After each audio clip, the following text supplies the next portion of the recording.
4 wakil Indonesia lolos menjadi bagian dari 18 peserta yang berasal dari 10 negara di kawasan Asia Pasifik pada kegiatan ITF White Badge Officiating School di Jakarta 24 hingga 28 April 2023. Tuan rumah mendapat kuota peserta terbanyak dibandingkan negara lain. 4 wakil Indonesia yakni Riyad Andrizar Sakma, Eka Rahmat Mulyana, Herta Sekar Pandansari, dan Fatwa Morgana akan mengikuti pelatihan program sertifikasi yakni 2 Chief Umpire dan 2 Referee. PPPLT berharap kepelatihan yang terakhir diadakan 2011 ini dapat meningkatkan kualitas wasit tenis di Indonesia yang tersertifikasi secara internasional.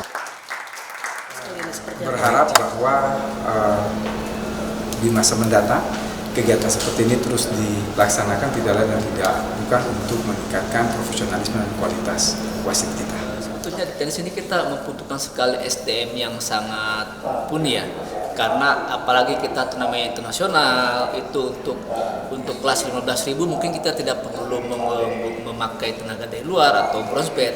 Sedangkan untuk kelas 25.000 US kita itu membutuhkan setidaknya minimal 1 bronze. Nah mungkin ini bagian proses dari kita untuk kita lebih upgrade level kita lagi.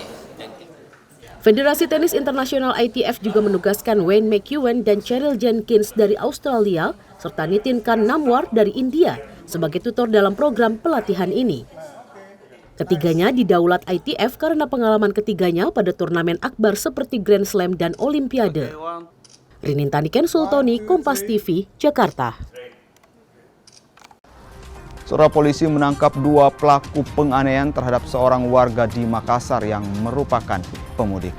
Informasi selengkapnya usai jeda. Tetaplah bersama kami di Kompas TV.